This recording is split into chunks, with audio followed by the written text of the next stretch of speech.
ሰላም ሰላም ክቡራትና ክቡራን ውድ የቻናሌ ቤተሰቦች እንዴት ከረማችሁ? ዛሬ በሌላ ሀሳብ ተመልሼ መጥቻለሁኝ።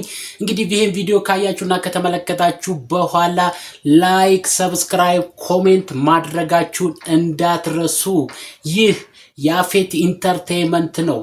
እንግዲህ ዛሬ የመጣውበት ሀሳብ ሁለት ነገሮችን በማነጻጸር ነው። እነዚህ ሁለት ነገሮች እንግዲህ ሁላችንም ስንኖር የላይፍ መርህ ይኖረናል። ከነዚህ ላይፍ መርህ ደግሞ ስሙዝ ሪሌሽንሺፕ ወይም ደግሞ ይሄ የፍቅር ግንኙነት የሚለው ነው ዋናው ነገር ማለት ነው። ይህም ደግሞ ትዳርንም ያገናዘበ ሊሆን ይችላል ማለት ነው።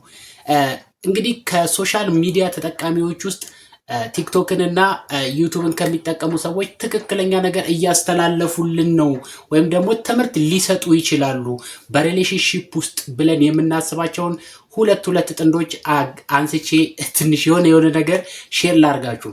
አሁን በቲክቶክ ዓለም አዶናይ እና ጃኒ ያላቸውን የሪሌሽን ግንኙነትና በዩቱብ ዓለም ደግሞ አሁን እንግዲህ በቅርብ እንኳን ሪያክት ማድረግ ከጀመርኩባቸው ናቲና ሄሉ ያላቸው ግንኙነት ማለት ቀጥታ ሚዲያ ሰው ጋር ፐብሊክ ጋር የሚያስተላልፉት ነገር ምንድነው? የሚያመሳስላቸው ነገር እንደገና ደግሞ ምንድነው ፖዚቲቭን ነገር ለአብዛኛው ለወጣቱ ምን ያስተላልፋል የሚለውን ነገር ነው እና ያያዩትን ነገር ማለት ነው። አሁን አዶናይን ስናየው ጃኒ ጋር የሚያደርገውን ሪሌሽን ከጃኒ ጋር ከጀመሩበት ጊዜ የሚያደርገው ትሪትመንት ለጃኒ የሚሰጣት ማለት ህዝብ በፊት እንዴት ትላልቅ ፕሮግራሞች ላይ ጀምሮ ይዟ ሲሄድ አንዳንድ የሆኑ ቦታዎች ላይ ትላልቅ ሰዎች ባሉበት ቦታ ላይ ተጋብዘው ሲሄዱ ያላቸው እሷን ሪስፔክት የሚያደርጋት ከዛ ከፕሮግራሙ በላይ ሪስፔክት የሚያደርገው ሰው ምን ይለኛል የለ ምናምን እንግዲህ ያለውን ታዋቂነቱን እናያለን ያዶናይን ማለት ነውና ምን የለ በቃ ቀጥታ ያንዳንዱ ነገር ትኩረቱ አይኑ ከፕሮግራሙ በላይ ጃኒ ላይ ነው። የሚገርመኝ ነገር ማለት ነውና እኔ በቃ ሳይ እንዴት ነው ሪስፔክት ማለት መስጠት የሚቻለው? እንዴት ነው ስሙዝ ሪሌሽንሺፕ ከጓደኛ ጋር ማድረግ የሚቻለው? ሳይ አዶናይ ኢዝ ማይ ሞዴል በቃ ለኔ ሞዴል ነው ምለው በፍቅር አሰጣጥ ውስጥ የመጀመሪያው አዶናይ ነው በቲክቶክ ዓለም ማለት ነው።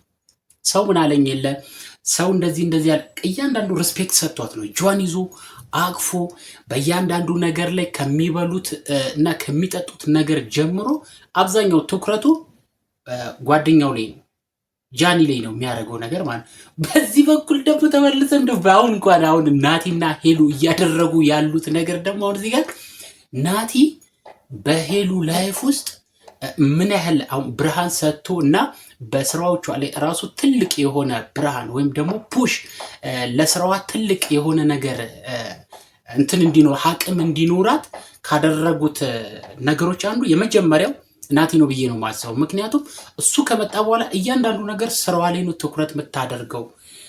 ምክንያቱም ትሪትመንት አግኝታለች። በፊት ሄሉ የምትፈልገው ትሪትመንት ነበረ።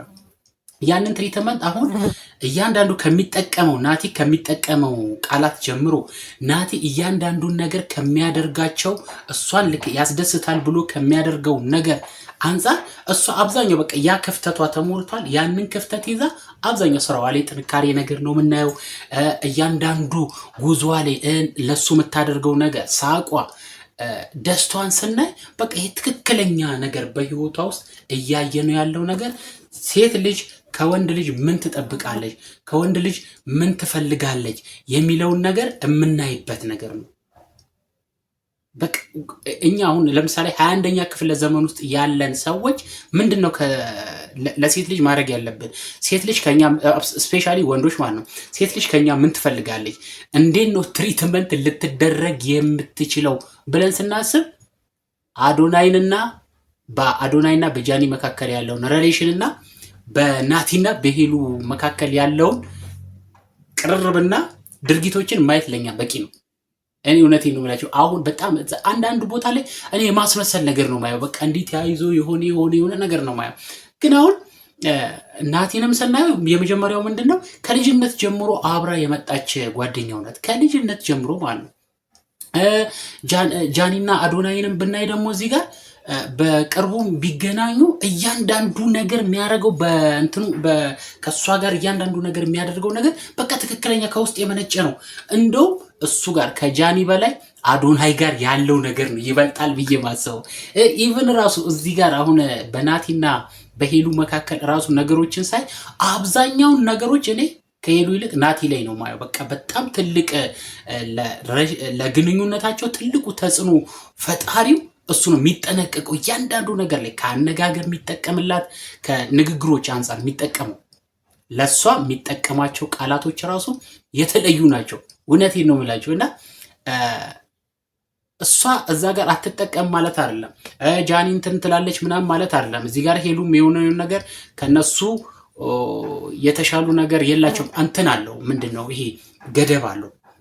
አሁን ጃኒ የምታደርግበትና አዶናይ የሚያደርጉት የሚሰጣጡት እንትኖች ትንሽ የአዶናይ ከፍ የሚል ነገር አለው። እዚህ ጋርም እያንዳንዱ ነገር አሁን በናቲ በኩል ሳይ በቃ እያንዳንዱ የሚጠቀመው ቃላት ሪስፔክቱ፣ ረጋ ማለቱ፣ ረጋ ብሎ ነገሮችን የሚገልጽበት መንገድ ሳይ እኔ አሁን ያ ነገር እኔ ጋር አለ ወይ ብዬ ሳስብ እኔም ራሴን የምጠይቅበትና ራሴን የምገመግምበት ነገር ነው። የመጀመሪያው ነገር ማለት ነው እኔ ምን ጋር ነኝ ብዬ እንዳስብ የሚያደርገኝ ነገር ነው። እኔ ብቻ አይደለሁም፣ ሌላኛውም ሰው ሌላ ማን ወጣት በዚህ ተመሳሳይ እድሜ ውስጥ ያለ ወጣት እኔ ከሴት ልጅ ጋር ግንኙነት ሲኖረኝ እንዴት ነው ሴት ልጅ ትሪት ማድረግ ያለብኝ፣ እንዴት ነው መቀራረብ ያለብኝ፣ እንዴት ነው ትሪት ማድረግ ያለብኝ የሚለውን ነገር ራሳችን ልንጠይቅ እንችላለን። እኔ ምን ጋር ነኝ ያለሁት?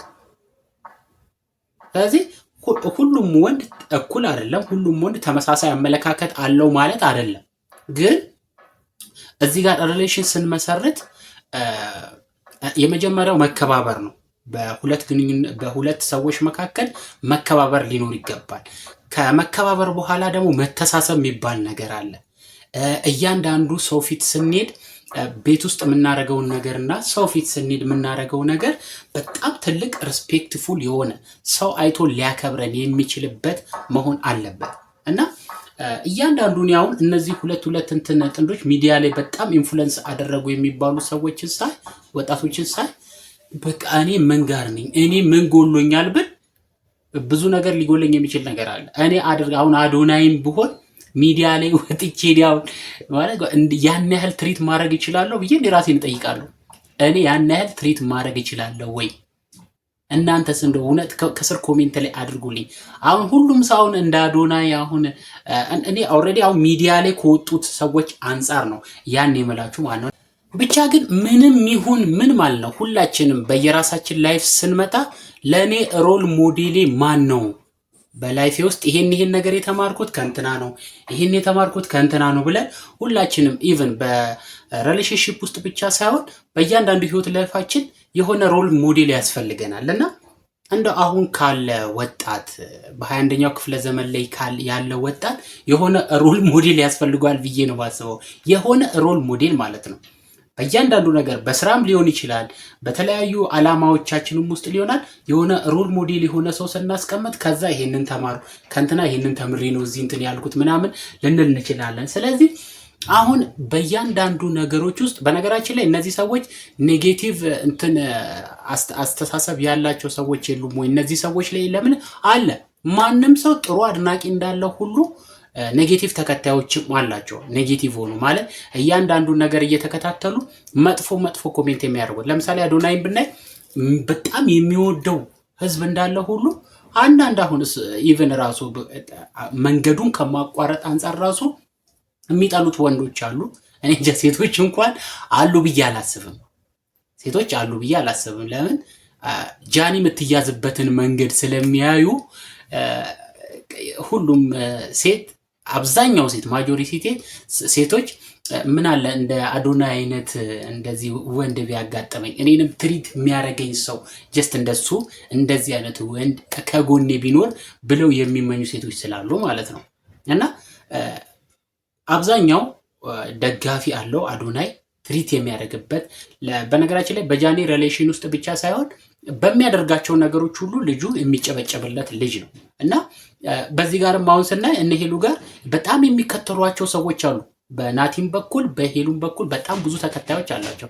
ነገር ግን ያንንም ያህል ተከታይ ቢኖራቸው ፖዘቲቭ ተከታዮቻቸው ይበዛሉ። በጣም ለነሱ ጥሩ አመለካከት ያላቸው በጣም ለነሱ ጥሩ የሚያስቡ ሰዎች አሉ። በዛው ልክ ደግሞ ግንኙነታቸው እንዲቆም ማለት እኔ ለምን እንደሆነ አላውቅም። አንዳንድ ሰው አሁን ለምሳሌ በጣም ብሎ ጥሩ ነገር እየሰራ ጥሩ ነገር እያስተላለፈ ዋይኖት ለምንድን ነው የሆነ ኔጌቲቭ እንዲወድቁ የሰው መውደቂያን የሚፈልጉ ሰዎች አሉ። ኦልሬዲ እነዛን እንተዋቸው። ግን ኖርማሊ አሁን ወጣቱ ባለበት ሁኔታ ላይ እነዚህ ሰዎች በሪሌሽንሺፕ ውስጥ በጣም ለወጣቱ ለ21ኛው ክፍለ ዘመን ወጣት ሪሌሽን ሞዴል ሊሆኑ የሚችሉ ወጣቶች ናቸው። እኔ አሁን ራሴን እንዴት አድርጌ ነው ከዚህ በኋላ ለሚኖረኝ ሪሌሽን እንዴት አድርጌ ነው አሁን እቅድ ማውጣት አለብኝ። ትልቅ የቤት ስራ ነው። ምክንያቱም ሴቱ አሁን ጠቅላላ የነዚህም በዩቲዩብ ዓለም እነ ሄሉን እያየ በቲክቶክ ዓለም እነ ጃኒና እነ አዶናይን እያየ ምን አይነት ወንድ ነው አሁን ጀስት በህይወቴ ውስጥ ሊመጣ የሚችለው የሚለውን ነገር ሁሉም ሴቱ ቤት ቁጭ ብሎ እያለ ነው፣ ሪሰርች እየሰራ ነው፣ እያጠና ነው። ስለዚህ ያንን ጥናት ለማለፍ እኛ ደግሞ እዚህ ጋር ቁጭ ብለን ኦኬ እኛ ደግሞ ምን አይነት ሪሰርች ነው መስራት ያለብን? ምንድነው ማድረግ ያለብን? በነገራችን ላይ ትልቁ ንግግር ነው። አነጋገር፣ አስተሳሰብ፣ አቀራረብ፣ መከባበር ነው። ስለዚህ ሁላችንም የሆነ ነገር ሊኖረን ይገባል። የሆነ ሮል ሞዴላችንን ወስደን ራሳችንን መቀየር። ትሪት ማድረግ የማንችል ሰዎች ካለን ግዴታ ትሪት እንዴት ነው የሚደረገው፣ ሴት ልጅ ትሪት ማድረግበት መንገድ ምንድን ነው የሚለው ነገር ላይ ቁጭ ብሎ መስራት አለበት አንድ ወንድ ልጅ ማለት ነው። ስለዚህ እኔ እንዴት አወዳደርክ ብትሉኝ አሁን ለምሳሌ ናቲና ሄሉን አድርጌ ከዩቲዩብ ዓለም ከቲክቶክ ዓለም ደግሞ ጃኒንና አዶናይን ያረኩበት መንገድ ትልቅ ሶሻል ሚዲያ ላይ በሪሌሽን ጉዳይ የሆነ ነገር እየተወራባቸው በቃ ምናምን በቃ እዚህ ጋር አዶናይ ሄሉ ምናምን እዚህ ጋር በቃ እዚህ ጋር የሚያደርጉት ነገር እና ደስ ይለኛል። እኔ አሁን ኖርማሊ እንደዚህ አይነት ሪሌሽን ሳይ ጀስት እንደዚህ አይነት ነገር ቢኖረኝ አም ግላድ ደስተኛ ነው መሆኑ። ግን ደስተኛ ለመሆን ደግሞ እኔ ማንነቴ ልክ ነው ወይ? ያ ነገር እሱ የሚሰጣቸው ነገሮች እኔ ጋር ይኖራሉ ወይ? አዶናይ ትሪት የሚያደርገው ነገር እኔ ጋር አለ ወይ ብለን መጠየቅ አለብን። ሴቶችም በዛው ልክ እንደዚህ የሆነ ተመሳሳይ ነገር ቢደረግ የተሻለ ነው። እነዚህ ሰዎች በነገራችን ላይ በመሃላቸው ሁሌም እንደዚህ ፍቅር መሰጣጣት ይኖራል ብለን ስናይ አይደለም። ስራቸውን እየሰሩ በጣም ስራ እየሰሩ እያሉ ሊጣሉም ይችላሉ። መጋጨትም ሊኖር ይችላል። መጋጨት ግን ከምን የመነጨ ነው መሆን ያለበት? ከፍቅር የመነጨ ነው። አንዳችንን ለማስተካከል ረጋ ብለን እንዴት ነው እዚህ ጋር እንደዚህ አይነት ክፍተት አለብሽ፣ እዚህ ጋር እንደዚህ አይነት ክፍተት አለብህ፣ ይሄን ብታስተካክል ይሄ ነገር ያስደብረኛል፣ በቃ ይሄን አስተካክለው፣ ይሄ ነገር ያስደብረኛል፣ ይሄን ነገር አስተካክዩ የሚል ሐሳብ ሲመጣ በቃ እዛ ጋር ማቹርድ ይሆናል። እኔ ወዲያውኑ ቡግ ምል ከሆነ እሷም ወዲያውኑ ቡግ ምትል ከሆነ ሁለት እሳት አንድ ላይ አይኖርም። ውሃን አንዱ እሳት ሲሆን አንዱ ውሃ መሆን አለበት።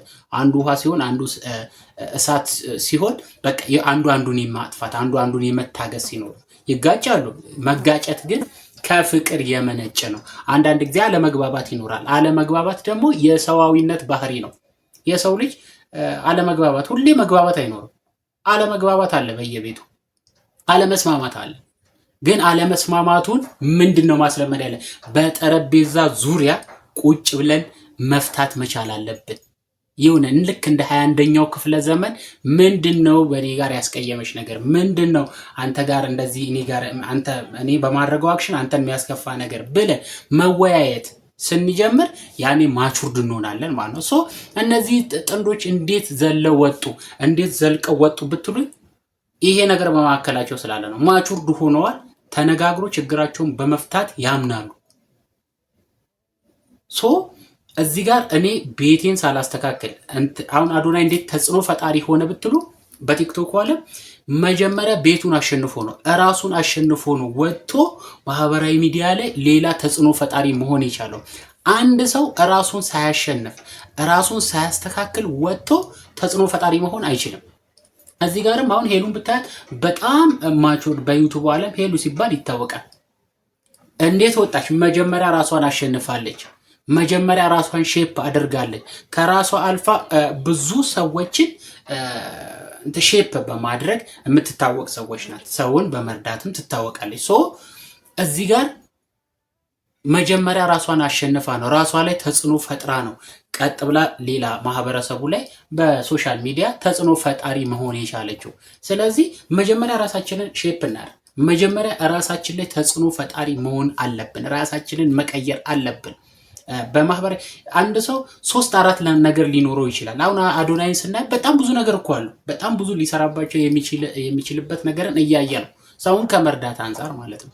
ግን እዚህ ጋር ጨምቀነው ልጁን እንትን ብንል አዶናይ ማለት ይሄ ነው ብለን በጭብጥ ሀሳብ ልንገልጸው እንችላለን። እዚህ ጋርም ሄሉን እዚህ ጋር በጭብጥ ሀሳብ በዩቱብ ዓለም ጀስት ሄሉ እንዲህ ናት ብለን ከአመጣጧ ከስር ጀምሮ ምናቃት ልጅ ነው። ሁላችንም በየቤታችን ሆና ከመጀመሪያው ጀምሮ ቪዲዮቿን ቪዲዮ እንኳን ገብተን ብናይ ከመጀመሪያ ጀምሮ አሁን ለደረሰችበት ነገር ስራዋ ነው የሚመሰክረው። ሶ እዚህ ጋር ደግሞ ከነሱ በላይ ሼፕ ሊያረገን የሚችል በሪሌሽን ጉዳይ ሼፕ ሊያደርገን የሚችል ሰው ላይኖር ይችላል። ስለዚህ እናንተ ኖርማሊ እኔንም ጨምሮ በሆኑ ነገሮች አጋጣሚ የሆነ ነገር ስናይ ጥሩን ነገር ወስደን ለምሳሌ እነሱ ከሚለቁት ቪዲዮ ብዙ ነገር እኔ ሁሉም ነገሩ ጥሩ ነው ላለል ይችላለሁ፣ ግን አብዛኛው ነገሩ ጥሩ ነው ይበዛው። እዛ ጋር ደግሞ እነሱ ያው ሰውን ፈን ሲያደርጉ የሆነ ነገር ሊያስተላልፉ ይችላል። እኛ ግን ጥሩ መርጠን የነሱ መሰረትን አድንቀን ነው ማለፍ ያለብን። እያንዳንዱ መጽሐፍም ስናነብ እንኳን ሁሉንም መጽሐፍ እኮ ስናነብ ሁሉንም ነገር አንይዘው። የምንይዘው የሚጠቅመንን ነገር ነው የምንይዘው። ሶ ሁላችንም ባለንበት ቦታ ላይ ሆነን እያንዳንዱን ነገር ስናይ በቃ የሆነ ራሳችንን እንዴት ነው ልንቀይር የምንችለው? በእነዚህ ሰዎች ተነስተን አሻራቸውን ይዘን እንዴት ነው እኔ ራሴን መቀየር የሚችለው የሚለውን ነገር መስራት አለብን። ስለዚህ እኔ በጣም እየገረመኝ አሁን አዶናይና ጃኒ ሪሌሽናቸው በጣም ይወራል። እዚህ ጋር አሁን ደግሞ ሄሉና ናቲ ደግሞ መጥተዋል። እዚህ ጋር ደሱ ደግሞ እና ሁለቱ ወንዶች ጀስት የሆነ የገባቸው ነገር አለ። በቃ ለእኔ የገባቸው ነገር አለ። እዛ ጋር እርጋታቸው ከራሳቸው አስበልጠው ለሴቷ የሚሰጡበት ሪስፔክሽን ወይ ሲስ ዲፍረንት ፎር ማይ በጣም የሚገርም ነገር ነው። እና እኔ ኖርማሊ በራሴ መንገድ እንዴት ነው ሼፕ ማድረገው አይዶን ነው አላውቅም። እንግዲህ እዛ ጋር በጣም ብዙ ነገር ያለው አደርገዋለሁ። እኔ ጥያቄ ሆኖብኝ አሁን ኒቮን አደርገዋለሁ ላላደርግ ይችላለሁ፣ ግን ደግሞ መሸነፍ አለብን። ወንዶች አብዛኛው ነገር አለመሸነፍ የሚባል ነገር አለ። በነገራችን ላይ በአስተሳሰብ መብለጥ ነው የመጀመሪያው። ከሴት ልጅ ጋር በማንኛውም ጉዳይ ስንገናኝ በአስተሳሰብ በልጠን መገኘት አለብን። ወንዱ የሆነ እርምጃ መቅደም አለብን። ጀስትን ያንን የተረዳሁት ሁለቱም ላይ እያንዳንዱ አዶናይ የሚያስበውን ነገር ሳይ በልጦ ነው የሚገኘው እያንዳንዱ ነገር ላይ። ናቲ ጋር የሚሆነ ነገር ሳይ ሄሉን በእያንዳንዱ ነገር የሆነ ወይ ቀድሞ ነው እሷ ለራሱ ትሪትመንት ራሱን ትሪት ያደረገበት መንገድ አላየው። እያንዳንዱ ነገር እሷን የሚያስደስታትን ነገር እያንዳንዱ ነገር እሷን ሼፕ ሊያደርግ የሚችል ነገር ነው ይዞ የሚቀርቡ። ሄሉ እንዲህ ብታደርግ እሷ እንደውም የሆነ ነገር እንዲህ ብታደርግ አይኔ እኮ ያየሁት ከዚህ መንገድ ነው ምናምን የሆነ በቃ የተመታ ነገር የሚጽፉ ሰዎች አሉ። አንዳንዴ በጣም ኮሜንት ማመብ በጣም ነው የሚያስደስተኝና አዶናይን አንዳንዴ የሚተቹበት መንገድ፣ ጃኒን የሚተቹባት መንገድ። ጃኒም እኮ በጣም ለፍታለች በነገራችን ላይ በጣም እየተሰደበች እየተጨፈጨፈች ምናምን ነገር ብዙ ነገር እንትን ብላ ነው እዚህ ደረሰችው። አሁን ጃኒ በቃ እንደዚህ አንስቶ እንደወርቅ እንደውም ጃኒ ክብር ማግኘት የጀመረችው አዶናይ መጥቶ እንዲህ ከያዛት በኋላ ነው። ኤቭሪባዲ ሰው ጃኒን በጣም ማክበር የጀመረው ለጃኒ ሪስፔክት መስጠት የጀመረው አዶናይ እንዲህ አክፎ ሲይዛት። ሶ ሁላችንም የሆነ ነገር ለመቀበል መጀመሪያ አይምሮአችንን ክፍት አድርገን በቃ እኔ ይሄ ክፍተት አለብኝ፣ ይሄን ክፍተቴን በዚህ ነገር መሸፈን አለብኝ፣ በቃ በዚህ ይሄን ነገር ተቀብዬ በቃ የአዶናይን መሬት ተቀብዬ ጥሩውን ነገር ሪስፔክሽን ምንም ችግር የለውም። የሆነ ትሪት የምናደርግበት ነገር ለሰው ጥሩ የምናደርግበትን ወይ ከከፈተለን ምንም ችግር የለም ያንን ነገር ብንቀበል እና ኦሬዲ እኔ የጃኒንም በቃ ፈጣሪ ያዝልቅላት ነው የምለው። አዶናይንም እንደዚህ ግንኙነታቸውን ፈጣሪ እስከ መጨረሻው አድርሶ የሆነ ነገር ላይ በቃ ቢያደርሳቸው ደስ ነው የሚለኝ እኔ ማለት ነው። በጣም ነው ደስ የሚለኝ። ሄሉና ናቲንም በዚህ በኩል የሆነ ነገር ፈጣሪ በቃ እንትን ብሏቸው እስከ መጨረሻው ይሄ ግንኙነታቸው ኦሬዲ እየሄዱ ነው። ሽማግሌ ለበላክ ሰርግ እንትን ለማለት እየተነጋገሩ ነው፣ እየሰማን ነው እና የሁለቱንም እዛም እዚህም በዩቱቡም በቲክቶክ ዓለም ያሉ ለወጣቱ ትልቅ ትምህርት ይሰጣሉ ብሎ የሚታሰቡ ሰዎች ናቸው። እነዚህን ሰዎች እስከ መጨረሻ ፈጣሪ የሆነ ነገር ላይ አድርሷቸው ነገ ደግሞ ልጆቻቸው የሆነ ተጽዕኖ ፈጣሪ ሆነው እንዲመጡ የሁላችንም ጸሎት ነው። መቼም ማንም የሰውን ጥሩ ነገር የሚጠላ የለም። ማንም የሰውን ውድቀት እንትን የሚል የለም እና እንዴት አገናኘኸው እንዴት ይዘህ መጣ ብትሉኝ በቃ አብዛኞቻችን ዝም ብለን በደመነፍስ ነው ግንኙነት ላይ ሪሌሽንሺፕ ላይ በደመነፍስ ነው የምንጓዘው እና ያ ደመነፍስ በቃ በደመነፍስ ሳይሆን ታስቦበት ታቅዶበት ለግንኙነት ትሆነኛለች አትሆነኝም። አዶናይ መጀመሪያ አይታችሁ ከሆነ ስለ ጃኒ የገለጸበት መንገድ ሳይገናኙ ነው፣ ጃኒን ሳያገኛት በፊት ነው። ስለ ጃኒ ትክክል እኔ ጃኒ መወዳት በዚህ መንገድ ነው። ጃኒ በቃ ለእያንዳንዱ ለምትናገረው ነገር ኮንፊደንሷ በቃ ለእኔ ዩኒክ ሴት ናት ብሎ የሚያስብ ነው ከመጀመሪያ ጀምሮ ማለት ነው። ቪዲዮን ራሱ አንዳንድ ቪዲዮዎችን ወደኋላ እጅ ተመልሼ ሁሉ አይቻለሁ እና በቃ ራሱ ያመነበት ነገር ነው። ነገ አዶናይ ከጃኒ ጋር ሊለያይ ይችላል፣ ግን እነዚህ ልጆች ነገ ተነገ ወዲያ ከሆነ አመታት በኋላ ተመልሰው ሊገናኙ ይችላሉ። ብቻ ግን አሁን ባለው ነገር ላይ ለ21ኛው ክፍለ ዘመን ወጣት ትልቅ ትምህርት ሊሰጥ የሚችል ግንኙነት እንዳላቸው ነው እኔ የተረዳሁት ማለት ነው። እዚህ ጋርም እነ ናቲ እዚህ ጋር አሁን ናቲ እሷን የማይበት መንገድ እሷም እሱን የምታይበት መንገድ ለሱ ሪስፔክት የምትሰጥበት መንገድ ይሄ ነው የሚባል አለ። ትምህርት ልንወስድበት የምንችል ነገ ራሳችን በእነሱ ውስጥ ወስደን አይተን የሆነ መንገድ ለራሳችን የምንከፍትበትን መንገድ ነው የሚያሳዩን ማለት ነው። ስለዚህ ፖዚቲቭን ነገር ነው 21ኛው ክፍለ ዘመን ወጣት ምን አይነት ሪሌሽን ሊኖረው ይገባል የሚለው እንዲህ በመተሳሰብ የተሞላበት በመከባበር የተሞላበት መሆን አለበት ነው። ዝም ብለን በደመነፍስ እየተነዳን የሆነ ያልሆነ ሪሌሽን ውስጥ መግባት መስዋዕት ያስከፍለናል ነው። ስለዚህ ሁላችንም እኔን ጨምሮ በነገራችን ላይ እኔን ጨምሮ ስለ ራሴም ጨምር ነው ማወራው። እኔ በነገራችን ላይ እዚህ ይዤ የምመጣው ራሴን የታዘብኩበትን መንገድ እኔ እንዴት መሆን አለብኝ፣ በምን አይነት መንገድ መቀጠል አለብኝ የሚለውን ነገር ነው። በደመ ነፍስ ሳይሆን ተሳስበን ተነጋግረን የምናውቀውን ሰው መስዋዕት ከፍልበታለን ብለን ነው አምነን መግባት ያለብን ብዬ ነው እኔ በራሴ የማስበው ማለት ነው። ሁላችንም እኔም ጨምሮ ሊኖረን የሚገባ ግንኙነት ይሄን መምሰል አለበት። ሮል ሞዴል ያስፈልገናል። ለግንኙነታችንም ሮል ሞዴል ያስፈልገናል ወጣቶች። ስለዚህ ይሄንን ነገር ሁላችሁም ከልባችሁ ውስጥ አስገብታችሁ ካልተራመዳችሁ መውደቂያችን ይበዛል እና በመተሳሰብ ውስጥ ሆነን አስበን ረጋ ብለን የወደፊት ግንኙነታችን ልናሰምርበት ይገባል የሚል ሐሳብ ነው ያለኝ። ክቡራትና ክቡራን ውድ የቻናሌ ቤተሰቦች ለዛሬ ይዤላችሁ የመጣሁት ሐሳብ ወይም ደግሞ ቪዲዮ ይሄንን ይመስላል። እንግዲህ ካያችሁት ወይም ደግሞ በዚህ ሐሳብ ላይ ኮሜንት ካላችሁ ሐሳብ ካላችሁ ከስር ኮሜንት ላይ ገብታችሁ ጻፉልኝ። ላይክ፣ ሰብስክራይብ፣ ኮሜንት ማድረጋችሁን እንዳትረሱ። በሚቀጥሉት ቪዲዮ እስከምንገናኝ እኔ ከዚሁ ተሰናበትኩኝ። ይህ ያፌት ኢንተርቴይንመንት ነው።